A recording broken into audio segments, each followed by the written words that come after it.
You're listening to the Gutsy Podcast, where we talk about all things real, raw, and ridiculous about running a business authentically.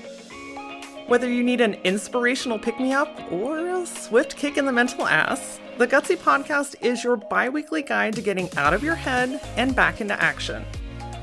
I'm Laura Ora, branding and mindset coach for female entrepreneurs, CEO of Works & Co., and your host on this journey through entrepreneurship. It's time to fuel your gutsy. What does your vagina have to do with happiness? Well, besides the obvious, your vagina plays an incredibly powerful role in your life and, yes, also in your business. Today, we're talking with TikTok's favorite vagina focus guide, Naomi Gale, about finding and unlocking happiness through your vagina so you can start loving life once again. Naomi is a global leading vaginologist, teacher, guide, speaker, podcaster, and creator. She's a trauma-informed, somatic-focused, root healing mentor here to guide souls back into their body, connecting them back into themselves and the great mother so they can bloom into all that they are. From getting sticky with it on all things discharge, understanding your cycle, and removing pain holding you back from penetrative sex, Naomi will guide you to transform your relationship with yourself and others. Before we chat with Naomi today, I want to let you know that I've got a couple of spaces available for one-on-one coaching. One of my most favorite things in the entire world to do is to be your guide, your support, your encouragement, and your clarity finder as you are leveling up in your business. I see it time and time and time again where women in business, you're doing your thing. You have big goals, you have big ambitions, and sometimes that bigness gets a little bit fuzzy. And then the mind wants to kick in and start reminding you about all this crap that isn't true. And you end up in a situation where the business that you have built is running you instead of you running the business. A lot of the work that we will focus on together is to get clarity, is to rediscover your own version of alignment, is to create a plan that works for you and honors your energy, and to get reacclimated with what you actually want. I know that over time, you unintentionally absorb the ways that everyone else is doing things. And so sometimes it's great to take a pause, step to the side, reevaluate what you're doing, how you want to do it, and where you're going next. So if you are looking for a guide and are hungry to take your business to the next level, I am looking for and are hungry for clients that are ready to do the inner and the outer work and are ready to expand in the ways that you know deep down in your soul are possible. Let's hop on a call. Let's talk it out. Let's feel each other's energy, see if we're a good fit. Go to lauraora.com, sign up for a discovery call, and let's see where the world takes us. And speaking of energy, today we are talking about the incredibly fascinating, beautiful energy of the vagina. So let's get into today's episode with Naomi. My dear friend Naomi, welcome to the Gutsy Podcast. Oh my gosh, I'm so honored to be here. I cannot wait for this conversation. Yeah. So a little while back, we had a great conversation on your podcast called The Fanny Chat, which was a load of fun. So in the show notes to this episode, I'll make sure to have a link to that episode as well. And look, the power of TikTok. This is where we came across one another is on TikTok, just showing up and being our authentic selves. And you're on there teaching people about their vaginas. And I'm like, I need to know this gal. And here we are. Oh my gosh, yes, I love that. The power of TikTok. I actually find it so much easier to connect to people on TikTok than on Instagram. So I watched your videos, you've been watching mine, and then it feels like when you chat, it feels just really aligned, doesn't it? Yes. And like you just already know them. I couldn't agree more. Like for me as well, connecting on TikTok, it just happens, right? Like it just unfolds so easily. So if you're not on TikTok and you've been kind of debating on dabbling over there, you have two TikTokers that will advocate for the power of it for sure. Oh my gosh, I cannot praise. I mean, don't get me wrong, I'm reviewed on there all the time. So I have got negatives. It's not perfect, but being on TikTok gave me so much life, like actual air to breathe. From about, I joined in November last year properly. And so I haven't been on there that long, right? But it changed my business completely as a result of being on there for sure. So yeah, I'm always singing TikTok's praises for that. Amazing. So you teach people about their vaginas. And Yeah. I love, love, love that. Tell me what led up to that, because if I'm correct, you were a school teacher prior to this. So tell me about this journey and how you got to where you are today in helping to educate and empower people. I love that. And I love that you described school teacher because and now I'm like vagina chat because it sounds so bloody wild, doesn't it?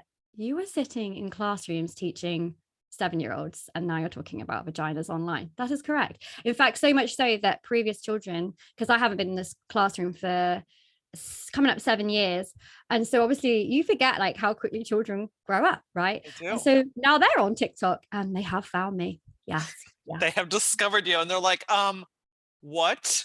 Literally, What happened? literally, they've used my maiden name and they're like, Miss Price? Question mark. So yeah, it was quite a journey, but there's so many reasons as to why I ended up in this work. But education obviously has stuck with the work. That's why I think I do well on TikTok, is because I educate, and people on TikTok, especially those younger generations coming through, that's why they're on there, right? For the education. Right. Um, so yeah, I still educate, but I was the journey, the universe, you know what it's like. Yep. It guides you, and you have to just, keep following those guides. And I ended up in a scenario with my husband, and you think, okay, this could be like anyone at all, right? You're trying for a baby, and anything can happen when you start trying for a baby. And my husband's got a zoospermia. So a zoospermia, and I always raise awareness wherever I go. So a zoospermia is where somebody has no sperm at all. And before anyone asks, yes, there's still cum. That's the question I always get. But why? But wouldn't you know? Because I'd be like, no, come, right? I'm like, no, still come, just zero sperm, right? And so we found out when we were in our 20s, and it was a real shock. And there's two types of azoospermia. There's blocked and there's non-blocked, which can be you can then unblock and then sperm are there. But unfortunately, my husband had blocked, and there was other things as well. And so it was a real journey, but the focus ended up being on me rather than on him. And this is where I'd already had painful periods. I'm sure this resonates with so many people. Painful periods, went to the doctor when I was young, 18, go on the pill, right? Yep. Shut down the cycle, that'll solve it. And then when I was coming off the pill, the pain was worse than ever. So that was part of one side of the journey, but then the fertility journey was then the other side. And I started marrying it all up and thinking, hold on a minute, our voices are never heard. Like, we're always shut down, doesn't matter what the scenario is. And I learned that there was a lack of knowledge in GP surgeries and with consultants, a lack of bedside manner, a lack of care, a lack of sympathy, empathy, the whole lot. And so we went on this like 9-month, incidentally, journey with the NHS. So here, the NHS offer to pay for fertility, which is very different to America. And I know that America is one of the most expensive places in the world to go through IVF. So we were in a postcode lottery right here. So if you're in one county, you might be offered 2 rounds of IVF on the NHS for free if you qualify with these certain criteria pieces. And so what happened was that, okay, my husband's got a zoospermia, no sperm. So you'd think, wouldn't you, that then they'd be like, okay, there's no sperm, so we just need to give you sperm, right? No. Of course, it was then all about, well, your BMI is too low. What BMI that's been made up by insurance companies to make more money? You're now going to tell me that I'm too slim to get pregnant. Do you know? So are we having this conversation? And it triggered my dysmorphia again, because what happened was, as I grew up feeling very skinny, and I struggled with that. And then they were triggering it because they were like, you need to eat more cake. Legit. That is what I was told. And I was like, Wow. I mean, I've looked this up, right? And I don't remember seeing, I mean, my sex education, I don't know about yours, was pretty shit, but I don't remember them saying eat more cake that will aid the sperm, or eat more cake child. Because fuck me, imagine that if we all went to a cafe, ate cake, and was like, oh my God, I'm pregnant. How did that I happen? Oh mean, miracles just drop in every cafe in the world. Literally, right? I mean, sure, food babies, maybe, when I've eaten a lot of cake, but it ain't gonna help my weight and meet your criteria.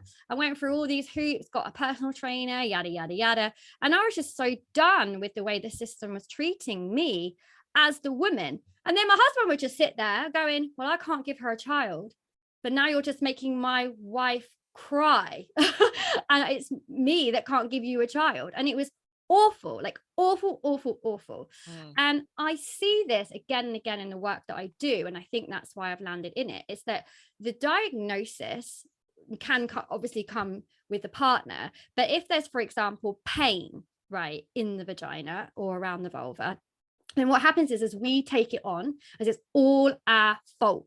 It's all our fault. And that's what I did in this process. It's all my fault now that we can't have a baby because my BMI is too low.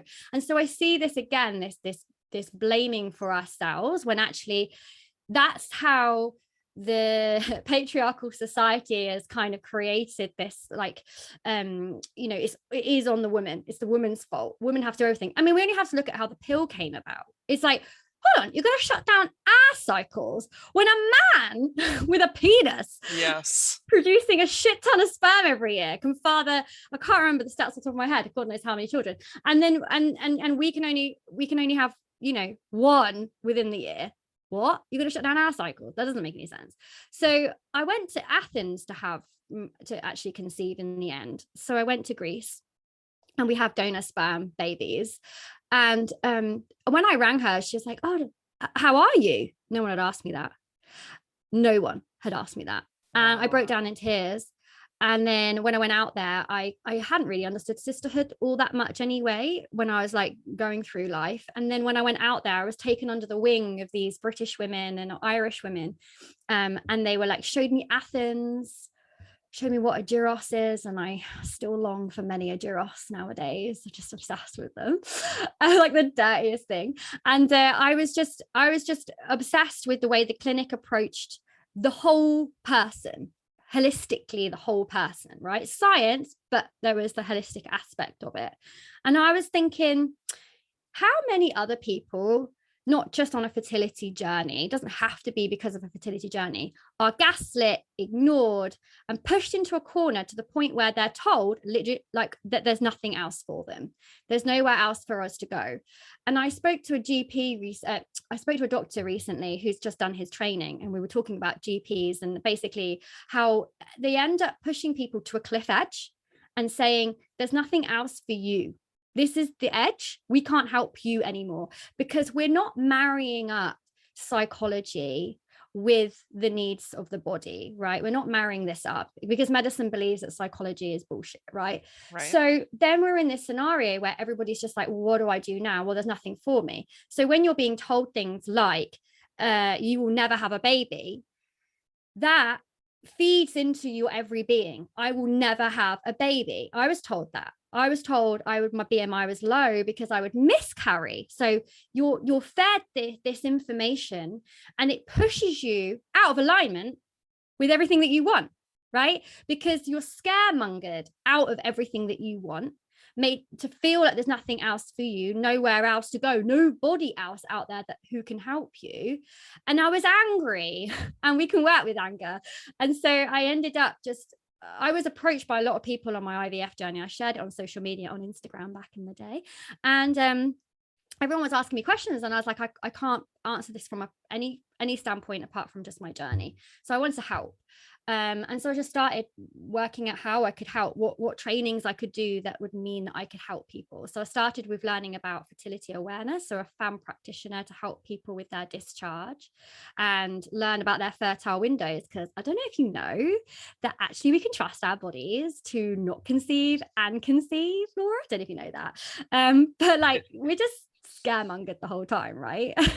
More things that we were not taught in the very short 40-minute class in high school.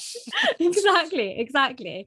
And then I went on from there, and then I've done loads of other trainings, including womb work, womb massage, focus work.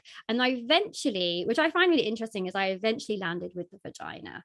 And what happened was I've got all this training behind me because I'm a teacher. It's this need to always learn, like a thirst for knowledge. So I was like, I sold a small business that I was running at the time when my son was little. So I had my son, and then I went back to Athens and I had twins, but the process was much more challenging with my twins. And it was part of another reason as to why I came into the work, to help people, to show people the need for extra love, basically, rather than my approach at the time, which was like, we're going to hit it hard and we're going to have another, okay, and then it's all done.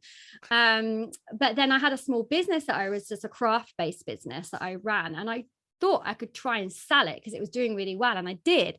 So I sold it for some money, like decent, like a few £1,000s, right? And at the time that meant a lot because we were in IVF debt.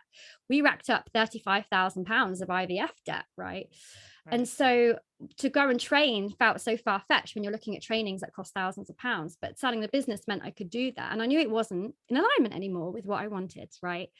And then, yeah, so I started paying for the trainings, and you know how it is. I spent more than that, obviously.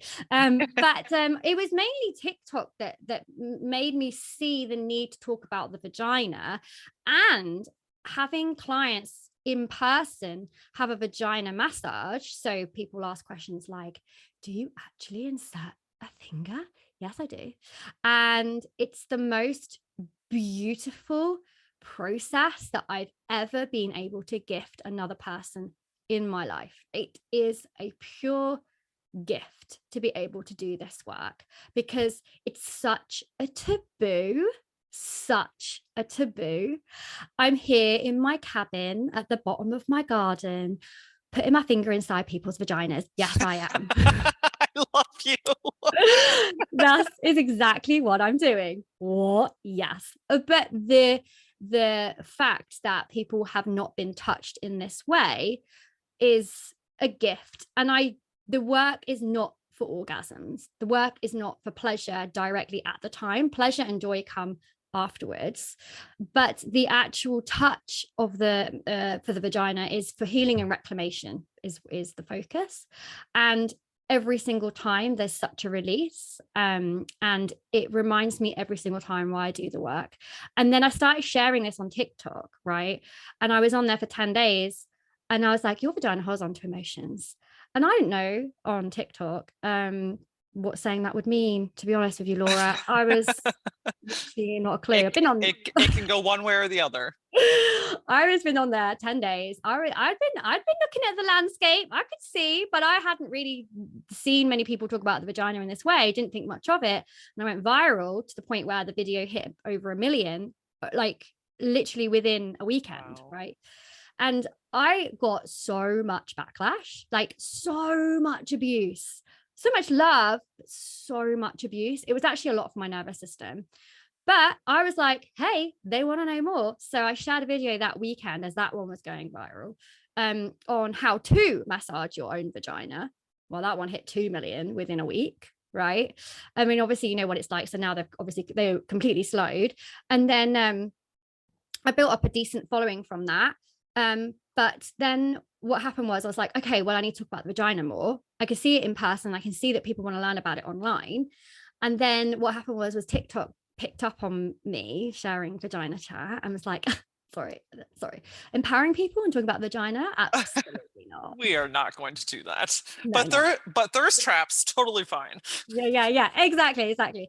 So now every video I post has it's not like that for me now on there as much. I get, you know, every video I post is reviewed by an actual human being, and sometimes it takes 2 hours, 3 hours, 24 hours, sometimes 2 days for them to put a video through for me. And then when that happens, it sometimes doesn't go anywhere because the half-life of it has been and gone. So there has been a bit of a shutdown of my voice on there, which is why I talk about TikTok with two sides. But the message is still there. I'm still sharing my message. I'm still going, and so yeah. So that's basically why the focus. My long answer to why the focus was vagina I based. love well, it's so empowering to hear your story and the why.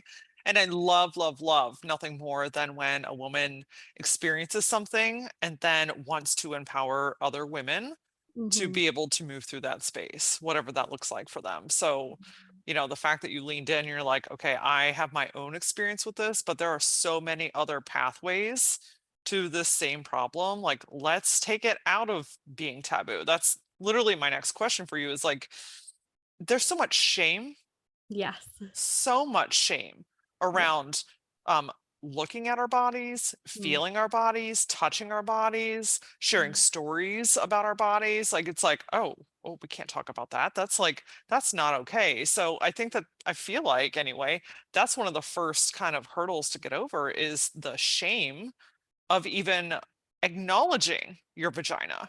Is that fair to say? So fair. Like, yeah, it's such a good question because the shame is the lowest theme of consciousness, right? And so moving out of shame is so hard. And when there's consistent messages from society that you should feel shame around your vagina, then it makes it harder to move out of that shame. And most of the time, people that come into my space, they will use the word shame somewhere it will come up in some kind of either a sentence or it be repeated again and again. And every time people come to a workshop of mine, they always will email with saying, I can't believe how much shame there is around my vagina. I didn't even realize even before I had committed to this space. And so the problem is, we know we talk about the patriarchal conditioning, but on a serious note, when it comes, some people are like, oh, here she goes on the patriarchy, soapbox. But Hey, it's real. but it is real. And the masculine and feminine energies exist, right? And we're not here. My work it is not to ignore the masculine and be like, all men are assholes. That is 110% not my work. I believe that the presence of the masculine is so important. And what we're doing is we're working towards this like feminist based approach, right? Of all things vulva, vagina, and empowering ourselves. The world is there, right? There are people there sharing their voice. Sometimes they share it from a point of view that's not very inclusive with men or men's mental health or men's needs. There's a lack of education, right? I'm not being funny, but if you're in a relationship where your partner just shoves in the penis straight away and you're like, babe, a little bit of lead in, it's just Yep. because he hasn't been educated. It's not because your partner doesn't, not because your partner's, I mean, sometimes, yes, but most of Yes. the time when you're in a loving relationship and you're like, everything else is great, but sex is so shit, or we haven't had sex for like 3 months, it's like, because it's so awful. There's a lack of education, right? And so it's everywhere in everything. This shame, it just seeps into every aspect, right? So your sexual relationships, shame with feeling empowered within our own bodies. I personally believe unless we're working with our roots, we can't feel empowered through our whole body, through our whole system. If we're literally if we're like, oh, I'm empowering myself, and you have a vulva, right? What? No, that whole thing. Oh no, it's not part of me. How, because it's like, oh, it's like, I bleed. No, I don't bleed. Actually, I shut it down. Shut that down. Don't want to talk about my bleeding. It's easier if I shut it down. Sometimes, yes, people need to go on the pill, but sometimes it's like, oh, it's easier to not bleed, or there's so much shame around the bleed. And having a cycle, if you can, and feeling into the highs and lows of your cycle is such a gift. But the problem we have is that we shut down our cycles for so long that feeling into our cycles feels shameful. PMS has become a shameful term, so much so, right? We can't say PMS without now saying, oh, are you sure you haven't got PMDD, which is another term to bind people with, right? To pigeonhole them, box them, and go, okay, well now it's PMDD, and create this. Some people will disagree with me on that, and I understand, but I personally believe that it's just another way to label a person with something that hinders them to bloom into all that they are. Oh, they've got PMDD. Oh, I've got PMS. It's like, it's never used positively, is it? No, it's actually now that you say that, I can't ever remember a single scenario where that was used in a great way. Right. Sanitary wear. Why? Why do we call it sanitary wear? Right. I mean, even that word, we don't understand how challenging that word is. And our first bleeds are so powerful. Okay. So our first bleeds, this is partly where a lot of shame comes from people, is that our first bleeds are really powerful. They form the synapses of the first bleed, right? So it's like, oh, okay, if you have a wonderful celebrated first bleed, which in some cultures absolutely happens, not so much the UK and America, but in some cultures it's really like, oh my gosh, it's that voyage for that person. And if you've had a negative experience and you get thrown pack of always tampons, sometimes that genuinely happens. Like, I can't imagine, like, looking at a tampon and you've shoved nothing up there and then you're bleeding and you're told that's your only option. The panic and fear and negative emotions that will come from that are huge. And so that lack of celebration of the bleed then just continues on. Then it might be shut down through contraceptives or whatever. And so everything in that area feels alien, taboo, weird, shameful, right? They only recently stopped pouring blue liquid on an advert onto the pad instead Yep. of blood. You mean what? It's actual blood that goes on there? Shut up. I thought they bled blue. Genuinely. They not bleed blue. No, what? Actual blood.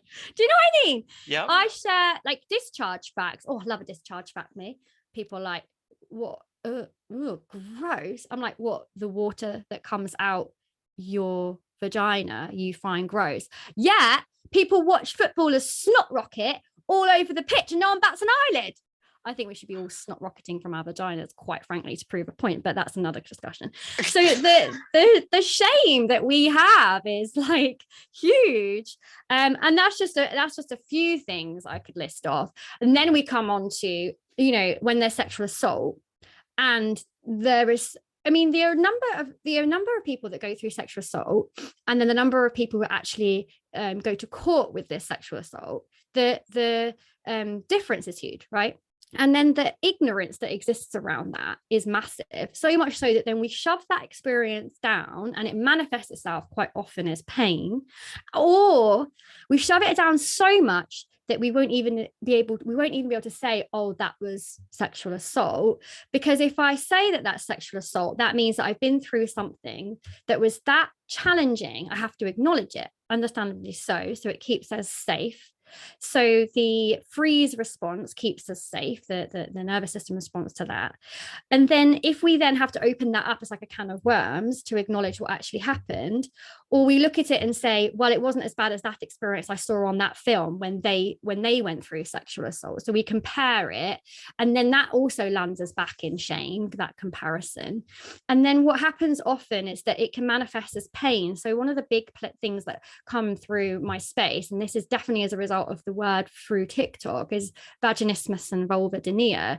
There's so much shame with those two things. Why? Because vaginismus and vulvodynia, if you don't know, there's two different ones. So vaginismus is like pain when you insert something. So if you insert a tampon or a finger, even just touching the labia can be literally like, for them, daggers are being stabbed in their root, right? Like the Wow. pain is just incredible for some of these people. And vulvodynia is a generalized term where there's a bit of ignorance around where the pain may be stemming from, but generally the pain will be coming from around the vulva somewhere, and then it radiates, and then it's just generally day to day. So not necessarily when something comes in contact, it's just generally day to day. And so that creates more shame because we're experiencing pain. And when you go to the doctor with it, and this is what happens so much, like period pains, PMS, blah, blah, blah, what do they say? It's in your head, this gaslighting of it's in your head. And so then you go, wait, this pain I'm genuinely experiencing is just in my head. No, the pain that you're experiencing is a manifestation of something that you've been through. But because doctors are limited to the medicine part of this, they cannot marry up the psychology of it. So they gaslight you and you feel absolutely shit, and you don't tell anybody that you have pain, or it just manifests within the relationship, creates more pain, more shame, more challenge. And so, yeah, it is endless, Laura, endless. Which is why these conversations and the work that you do is so insanely important Mhm, because, like you mentioned earlier, you get pushed to the edge and you're like, well, this is just how I'm supposed to feel. This mhm. is just me. So I'm Yeah, just going to deal with it. I'm going to yeah. settle. I'm going to just accept that this is part of my life. So I'm just always going to have horrid pain when I'm bleeding. I am just going to have a shitty sex life. I have no physical pleasure. Like I'll just accept that.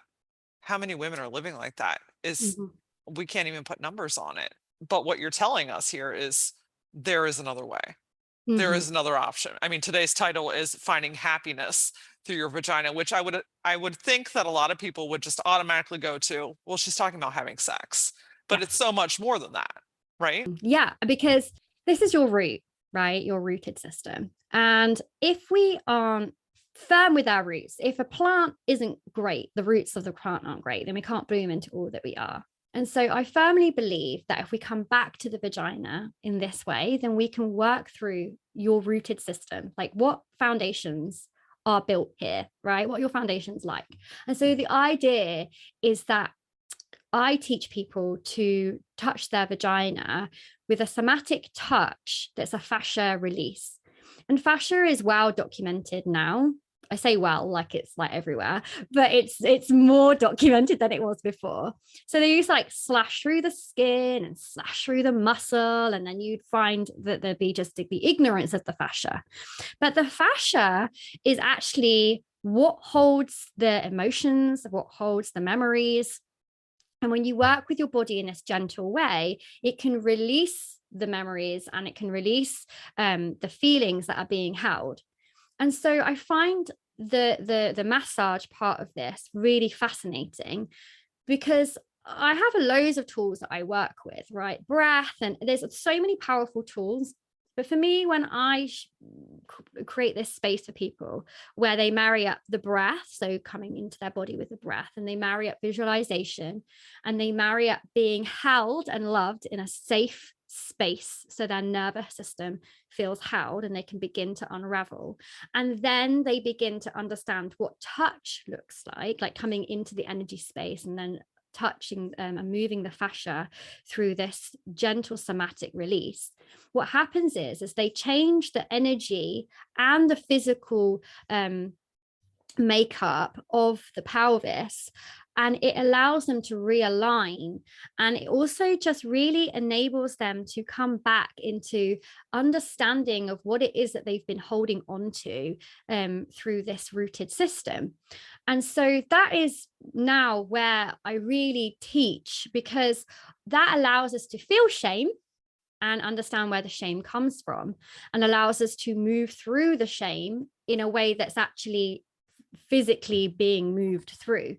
When we go to counseling, for example, we remain in our heads, we just keep talking about it, we keep perpetuating the same situation. When we somatically move things through the body, it's been now documented, not just fascia chat, but how trauma is stored in the body, right? Everyone's, lots of people will have read lots of books on that, like The Body Knows the Score, etc., Waking the Tiger. These are all great examples of books that talk about trauma release through working with the body and where it's held. And so that's what happens when we work with the vagina in this way, right? And then what happens is that we can start to work through these themes of consciousness. So there may be this shame, and we move out of shame, and then there may be this guilt or feeling judgment or fear, and then we move on up again, and there's anger, like and this happens so often, I'm just so fucking angry at the patriarchy. Sometimes people are like, I'm like, especially if they've been in relationships with men, they'll be like, I fucking hate all men. All men are arseholes. We have that phase. That's fine. We can have that phase. And then they realize not all men are arseholes. It's just that actually they need to put in better boundaries for themselves. And we understand what consent means.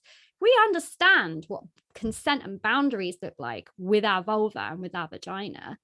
That's huge, because we can then see that as a ripple effect throughout our whole lives. And we all know that boundaries are such a weird topic for those who are like chronic people pleasers. No one knows what a boundary looks like. But if you start to understand what consent and boundaries look like with your vulva, you're like, oh, I kind of get it a little bit more now. And then it starts to have that ripple effect. And every time we move through these experiences and these held traumas and these held emotions, then we move through the themes of consciousness towards happiness. And so that's why I truly believe that working with the root allows us to find happiness. That's where I basically go with it. Gosh, what a powerful reminder about how much our bodies store. And I truly, wholeheartedly, and with every ounce of my being, believe that when we tap into ourselves, when we tap into our bodies, when we build awareness around our beliefs and our patterns and what we're actually feeling in our bodies, you can become unshakable, because that's where your power is. That's where your energy is. That's where your clarity is. And it's some of the work that I so graciously get to do with my one-on-one coaching clients. My personal methodology combines energetic, feeling, intuition, all the like good, juicy energy stuff that's around you, combined with grounded, practical ways to take action. So if we first feel into what it is that we desire, we feel into the beliefs, then we can take grounded, practical action that helps support those feelings, those desires, those goals, that success. It would absolutely be an honor to be your guide on this journey. So go to lauraora.com, book a discovery call. Let's meet each other's energy. I'd love to hear what it is you have going on and see if we're an amazing fit for each other. All right, Naomi's going to start talking to you about massage. So you're definitely going to want to stick around for this because it is juicy and pun fully intended. Amazing, amazing. And you were talking about, I'm so intrigued by this. Earlier, you were talking about the massage and how you help with the massage, but you also teach it. So, walk me through a little bit of what that looks like. Like, how can someone listening right now maybe experiment with this? I love that. So, what you need to do is start to understand there's two tools that you can come at this with before you start any touch. Okay, so first of all, we need to be aware of what the vagina might be holding on to, right? Because some of us are not aware of these experiences and these memories. So what I always recommend is to do a timeline with your vagina. And so you do a line and you split it in half with your age, so 0 to your age, and then split it in half, and then you can start working out on the line where these experiences might have come through. So for example, there might be the first bleed, there may be a childbirth, there may be a really shitty relationship, that totally ignored all your boundaries. Whatever it is, you pop that on the timeline, then you start to see what's happened, right? You're a team. You are a team. Like I had sometimes get emails like, I'm now on a journey with my bestie. I'm like, yes, absolutely. I Your love it. BFF. Your new BFF, your new relationship. What does it look like? What's it going to look like? What does it need to look like based on the experiences that you've had? And when you've done that, then you'll be aware of perhaps some of the holding that might come through, just to prepare yourself for that level of touch.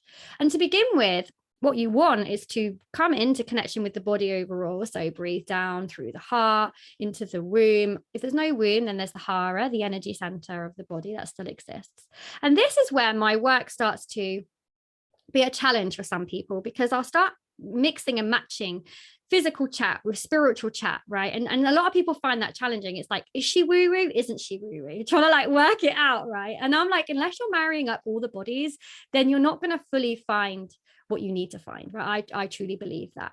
So you need to come into connection, really visualize being in connection. Start to visualize being in connection with the labia. So the labia and the clitoris, the seat of pleasure that has been long ignored, needs to be visualized and come into contact with that, because that's your first gate towards your womb.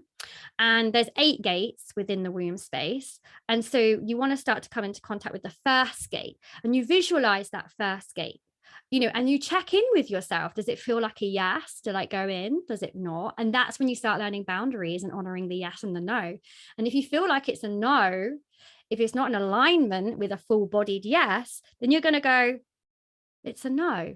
And this will be like such an honoring for your vagina to go, oh, thank goodness. It's a no, I'm not ready. Okay. Like that lack of no that exists so much in relationships. And so just keep working with that until you feel like it's a yes. This could be a long time. This could be a short amount of time. It could be a yes to begin with. And then you want to insert your finger to the entrance, so be at the entrance. And then eventually you'll feel like the vagina is inviting you in, like, oh, yes, it's a yes to go in. And just being pause and placing a finger in the center of your vagina and breathing, directing that breath down to the finger and being in the center in this way is incredibly powerful work, because what you're doing is you're feeling the muscles within the vagina start to move, and they start to like unfurl, and you start to feel how much space is there, lack of space, how much space. And if it feels like the vagina is tightly gripping the finger, right, then you know that the vagina is holding on to some stuff, right? Because the vagina is like gripping on, and what you want is a relaxed state. How can we move towards pleasure and joy and happiness if we're tight you know, if it's tight and it's holding on and it's bracing itself for something crap to happen. We can't go through life bracing ourselves. We all know that we have to move with the flow of life in order to allow the flow to happen. So if your vagina is bracing itself, then that's probably what's happening in daily life, right? And so eventually there'll be a softening when you work with this way, and then eventually you start to work with the fascia. Now, a fascia release is essentially where if you were to put your finger on your arm and you were to place it into the muscle, then you lift it up. There's like this gentle touch. That's the fascia. So it's not the skin, it's not the muscle, it's the bit in between, right? It feels almost watery. It's very gentle. It's quite challenging to feel when you're not tuned in, right? So just tune in, and that's the fascia. And that's how you touch the vagina, is in that way, this really gentle touch. Explore the landscape. There's no right or wrong. You might need to move positions, lie on your side. Sometimes we're blessed with Mr. Tickle arms and we can reach on round. Some of us are like, why are my arms so short? I can hardly reach. You know, just like adjust as you need. And then just start to feel what comes up, because that's the beauty of it. Give yourself space, be in ceremony, light a candle. This is for you. This is an honoring of your root in this way. And some of us will feel pain, some of us will feel gritty parts, some of us will feel nothing. Some of us, like I have clients in my space and they're like, you could be anywhere in my vagina and I would not know, because numbness, you know what numbness is, it numbs us out. It protects us. So the vagina often numbs out, and so has to, you know, come back in with the breath and the touch in this way. So yeah, so often when I share videos online, I've had people say that I paused you straight away and I went and tried.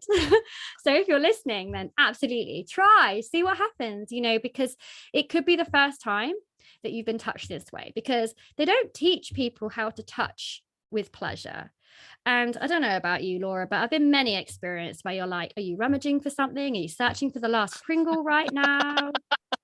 Do you understand what a clitoris is? Right. Right. Do you know what holding looks like? And then, oh wow, the penis is coming out already and it's going, you know, and you're just like, and you don't always honor the no. And so having this experience can be really beautiful. Yeah, really beautiful.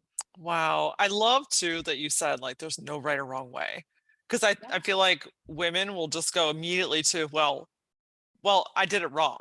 Yes. Or I need to do it a certain way, or I didn't follow the steps, or I need to go back. And it's like, it sounds like this literally is just an exploration of your own body, maybe for the first time ever, in this very ceremonial, like gentle, feminine way, just to understand who you are and what you feel like and what comes up and what comes out, you know, like it's beautiful. It sounds like a really beautiful practice that we're not taught.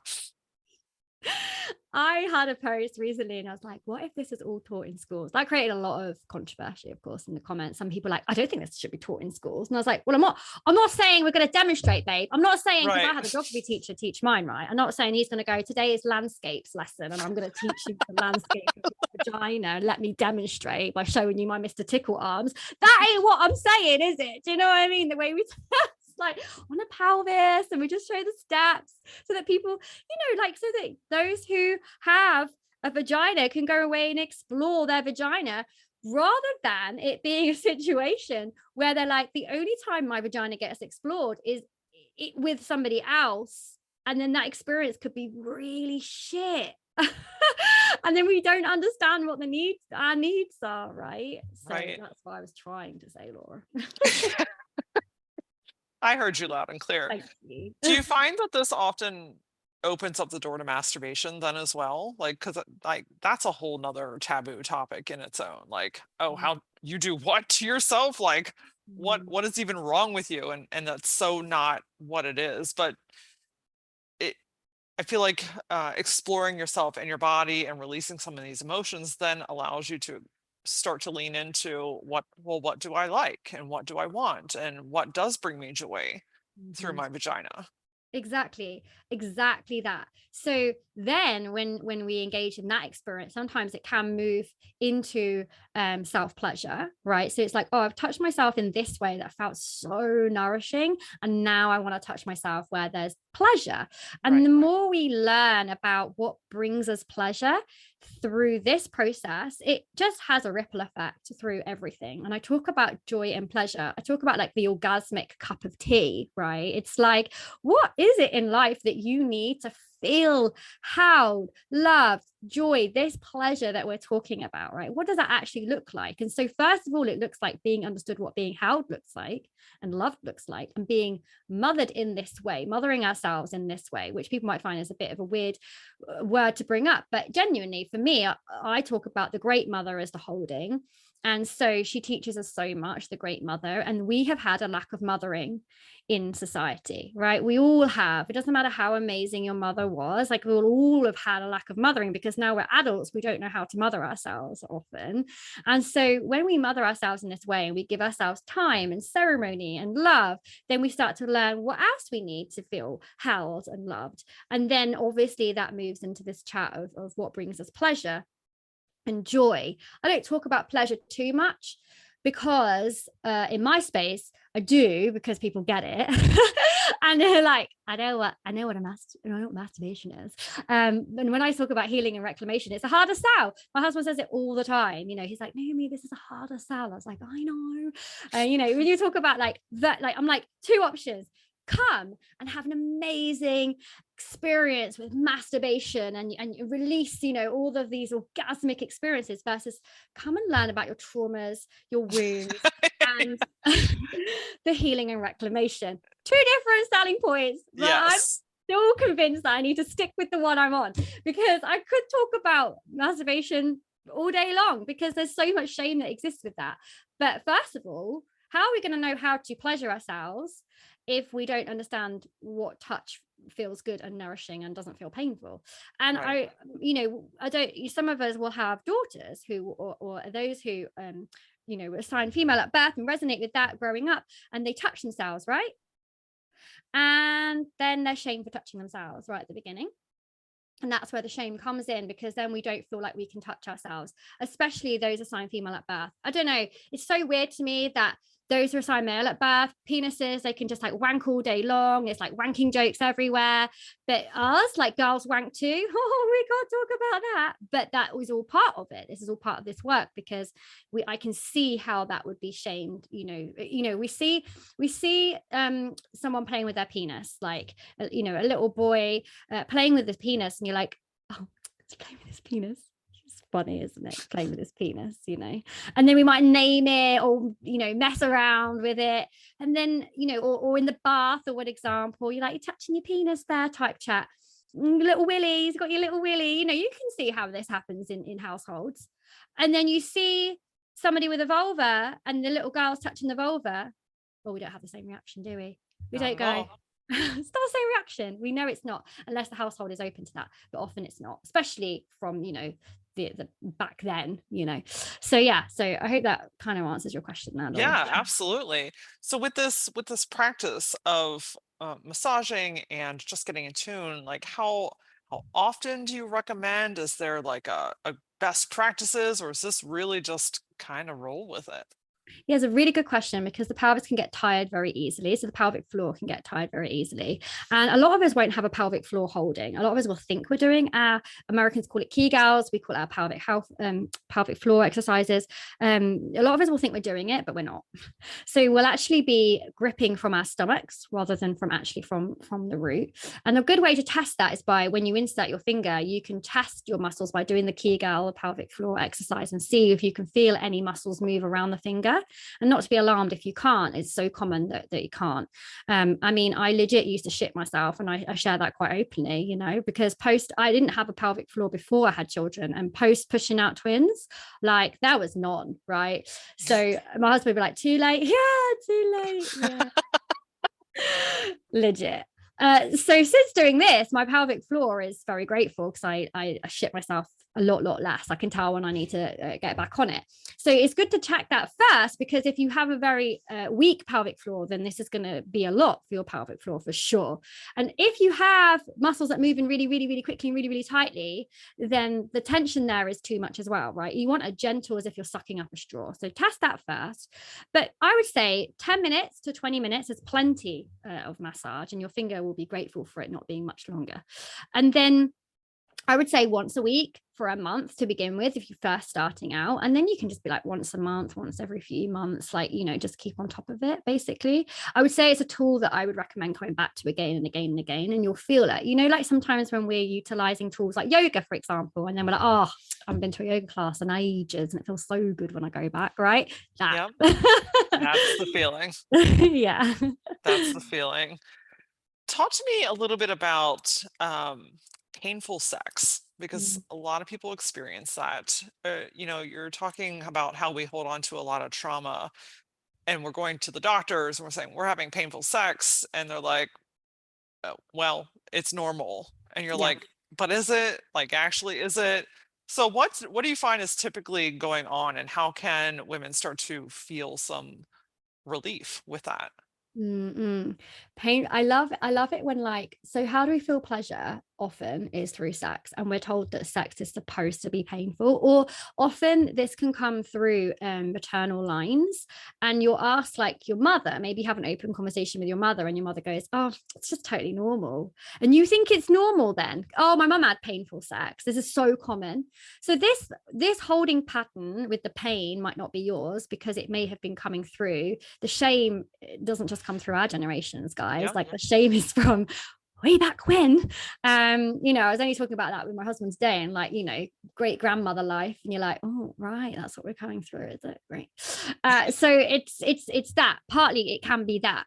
So it's working out what the holding is first and foremost, like, what is it?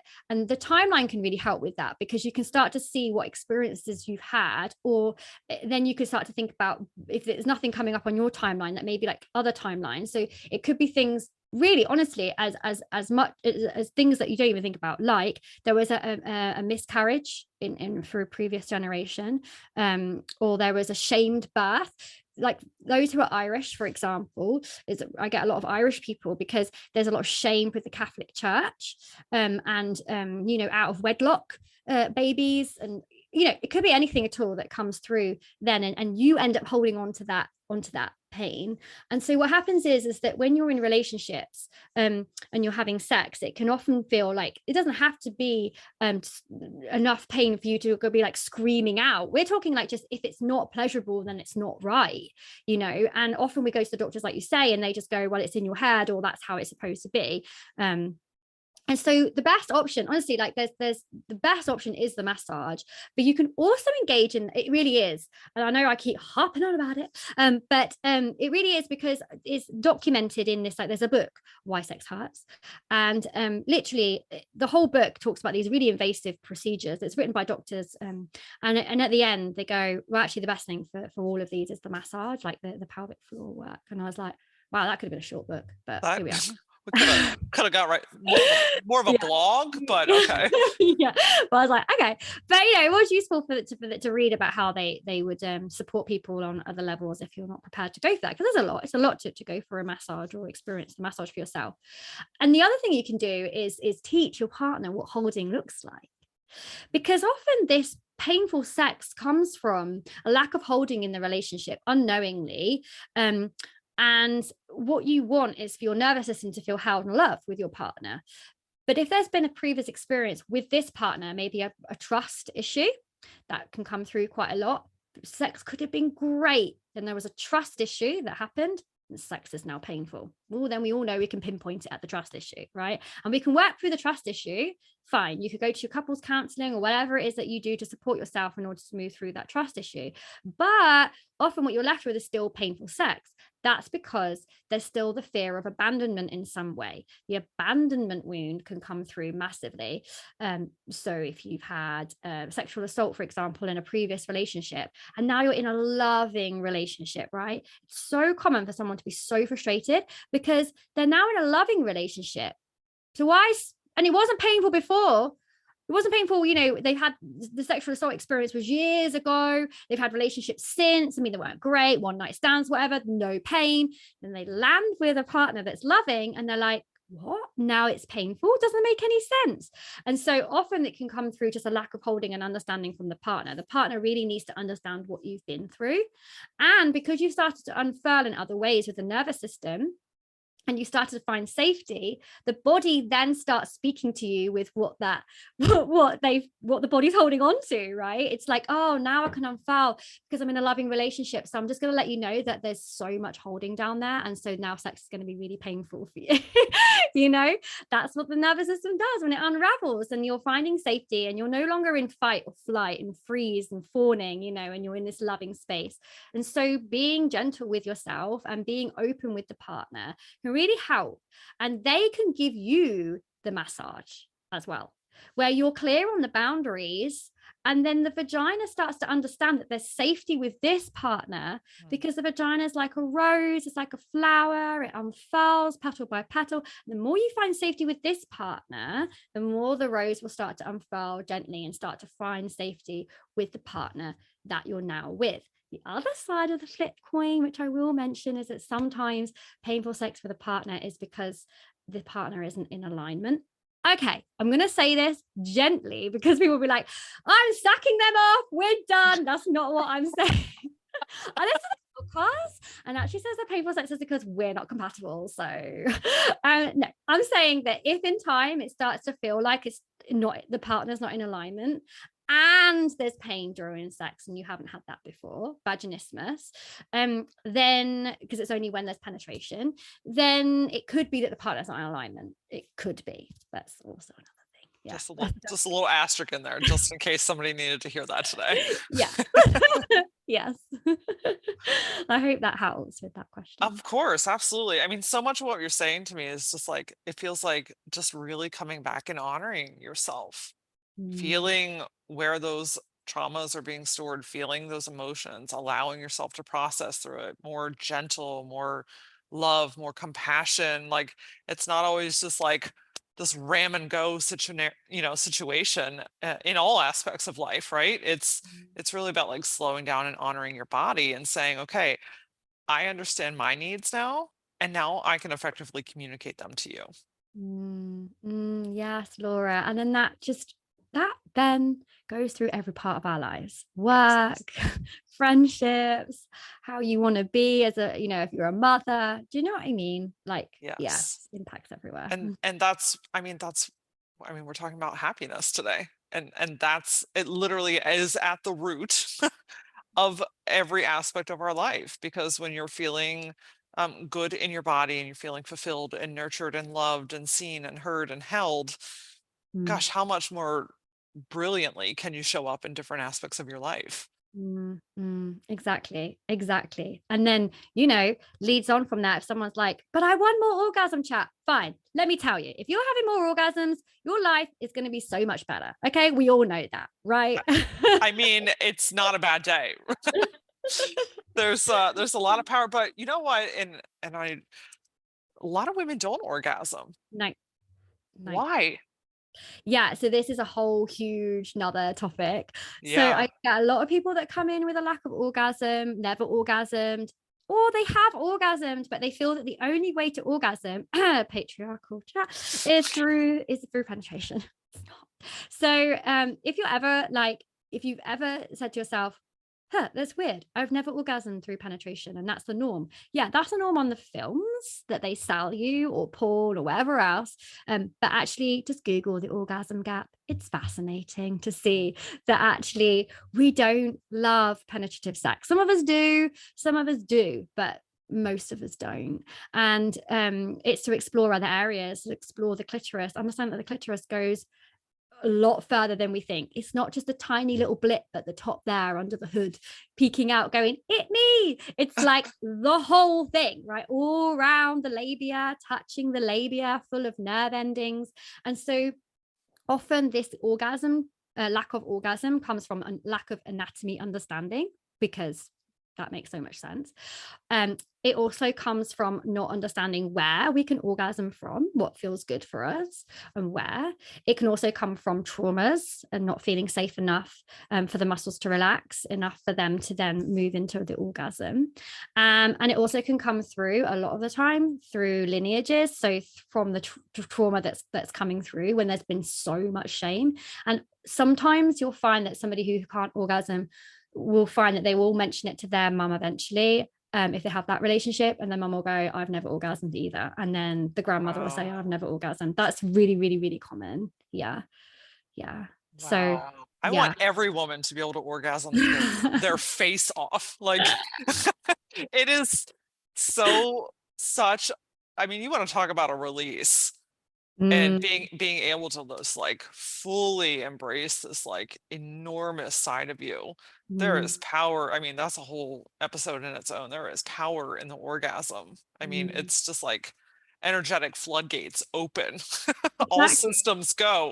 Um, Exactly. But it's the surrendering to that, Laura, the yes. surrendering to the orgasm, right? Sometimes we just can't even let go enough to orgasm, like genuinely, like so uptight, right? Another thing, interestingly, is coccyx can be have impacted from like skiing accidents or horse riders or things like that. And the coccyx is linked to the rest of the pelvis, and so if there's like been a lot of impact there, then it can prevent the orgasm as well. So working underneath the coccyx around that area is something that I do during a womb massage, and that can provide like a lot of release, and then can really support with people moving to orgasm. So it's just generally that all those impacts, right, that we don't think about. But like you say, there's more and more chat now about manifesting through the orgasm, right?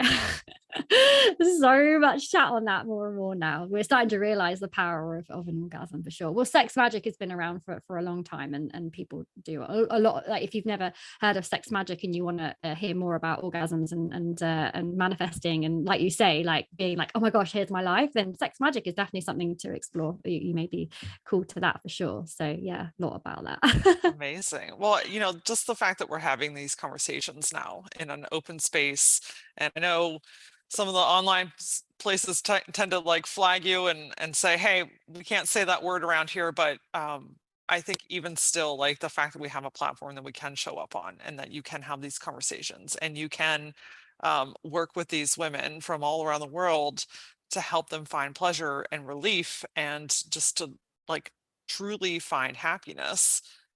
It's magic. I mean, it's magic, but it's also so foundational. So to me, Yes. it's kind of twofold. It's like this is a necessity, but it's also a really magical thing to experience. I agree. And I don't know if I've mentioned anywhere on my platforms, but I was recently featured in Cosmopolitan. I Um, I know that, but I need all of my listeners to know that. Yes, so I was actually recently in print here, which is a big deal for me. And before you think I got PR, I have not. But they reached out, and one of the journalists that wrote the piece came to my workshop. And in her piece, she actually wrote, "It's sad that these spaces even have to exist." I agree. It's sad that we have to be pushing through this and having to discuss it in this way. It should just be a given, and it's sad that it's not. So yeah, I It agree. is. It is. One of my final questions for you is, a lot of my listeners are business owners. And so how does the vagina and your root and releasing play a part into your growth and success as a business owner?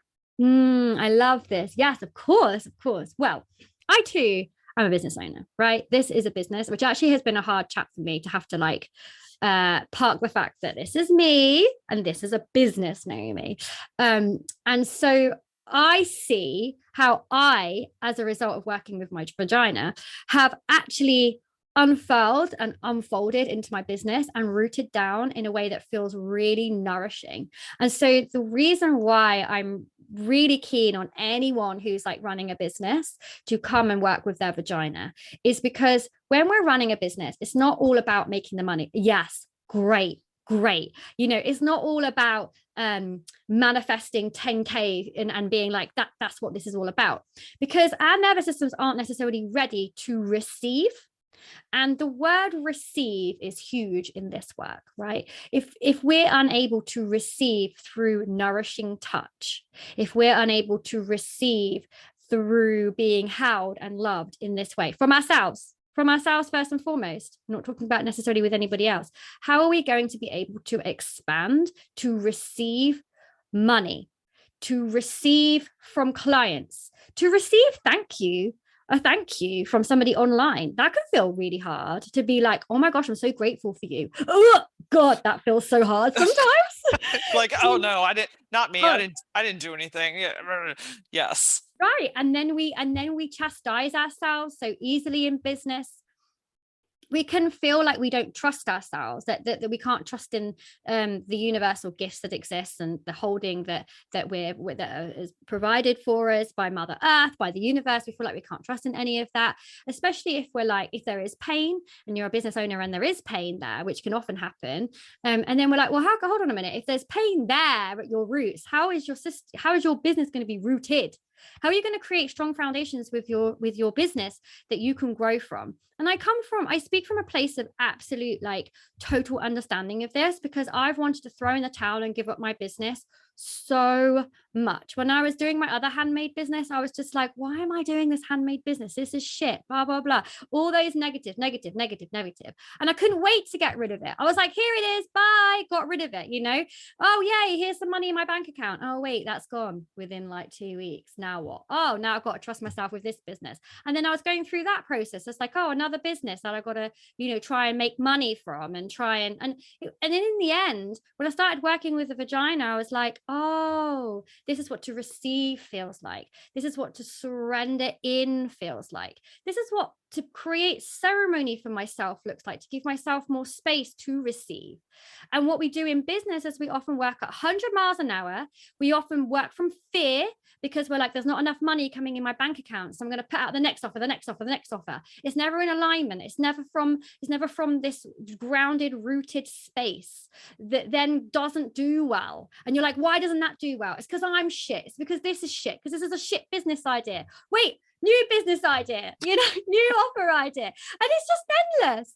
But we have to give ourselves this space to receive and surrender, because when we do that, we understand how the offers then go out into the world, and then we can look at it more objectively, we can sit back more, we can give ourselves more time, we can see that the money will come. It will. You'll be okay. I promise you, from somebody who has racked up credit cards before, not just on IVF, but through training, and then going, next thing, oh, great, I'll put that on a credit card, shall I? Shit, let's hope it comes back. And then it does. It always works out, but only from a space of being in that surrender and being able to receive that it will. Does that make sense? Oh my gosh, you're speaking my language. Yes, the worthiness, the receiving is everything. And because you can say, I want all these things, and they all show up in front of you. Mm-hmm. But if you're not willing to receive, you're always going to be turning to the left or to the right, looking for the next one, Mm-hmm. even if it's right in front of you.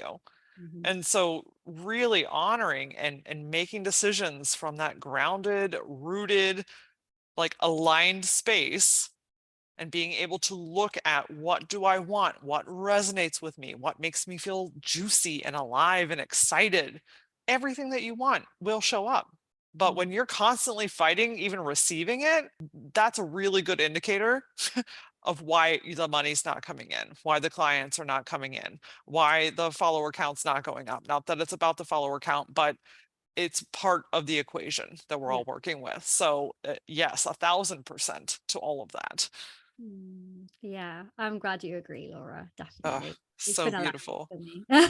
Yeah, it is an ongoing lesson, because honestly, we have seasons, and you'll achieve and you'll get to a certain level, and then your wants change, or your needs change, or your interest changes. And so then there's a different unfolding and a different leaning in and a different version of alignment. And so it's just allowing yourself to be very fluid in your growth and expansion in all aspects of your life.